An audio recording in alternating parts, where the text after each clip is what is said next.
तुमची लहान मुलं आता मोबाईल मधून तुमचा सगळा बॅलन्स म्हणजे तुमचा जो पैसा आहे ना, ते स्वाईप आउट करू शकतात. म्हणजे काय? ते पूर्ण घालवू शकतात.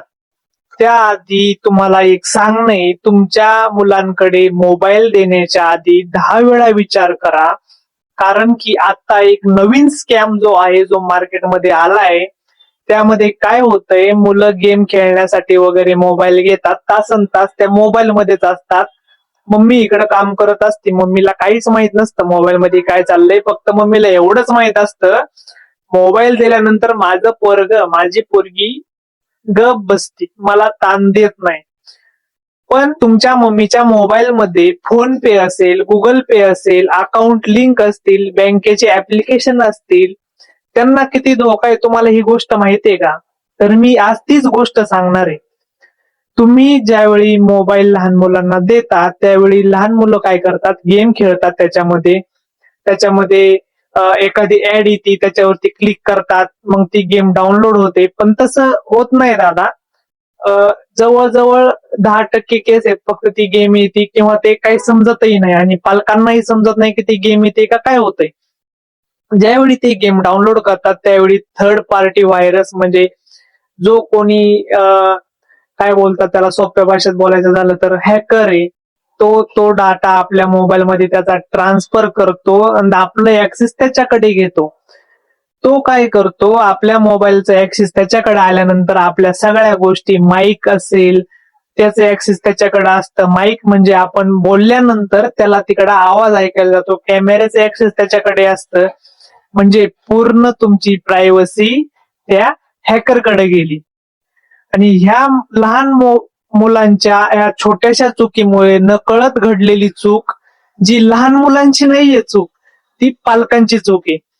त्या चुकीमुळं तुमच्या मोबाईल मधचं ऍक्सेस सगळे हॅकर्स कडे जातं आणि ते हॅकर्स काय करतात, एक दिवस असा येतो की तुम्हाला मेसेज येतो की अकाउंट मधून 2,000 कट झाले, 3,000 कट झाली, 5,000 कट झाली, पैसेच संपून गेले.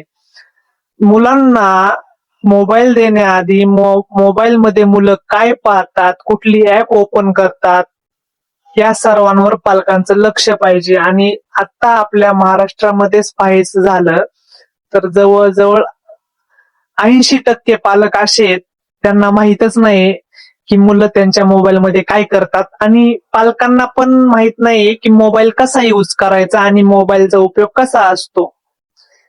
तर मित्रांनो, तुम्हाला जर मोबाईल बद्दल पूर्ण जानकारी जर नसेल ना, पूर्ण माहिती नसेल ना, तर आपल्या मुलांच्या हातामध्ये मोबाईल देऊ नका.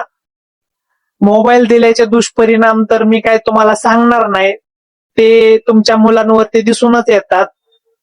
पण मोबाईल जर द्यायचा असेल तर त्याच्यामध्ये गुगल पे, फोन पे, बँकेचे ऍप, जे बँकिंगचे ऍप आहे, तुमचा व्यवहार आहे वगैरे सगळ्या गोष्टी त्यातून नसाव्यात, त्या ऍप्लिकेशन नसाव्यात. मुलांना खेळायला द्यायचं असेल तर सिंपल कुठला तरी मोबाईल द्या. तुमचं मुलगा ऐकतच नसेल तर तुम्हीच त्याला सवय लावलेली असते, ती सवय मोडा.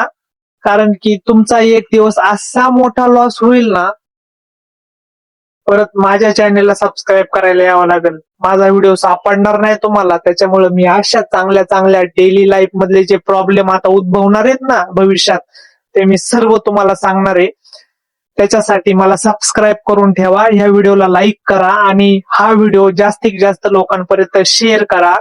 ही माहिती तुम्हाला सोशल मीडियावर कोणीही देणार नाही, कारण सगळ्यांना त्या प्रत्येकाचं टीआरपी पडलंय, प्रत्येकांना ट्रेंड पडलाय. जो ट्रेंड चाललाय त्याच्यावरच व्हिडिओ बनवतात. मी त्या ट्रेंडवर व्हिडिओ नाही बनवते. जो ट्रेंड भविष्यात येणार आहे, जो प्रॉब्लेम तुम्हाला भविष्यात येणार आहे ना, त्याच्यावर मी व्हिडिओ बनवलाय. त्याच्यासाठी मला सबस्क्राईब करायला विसरू नका.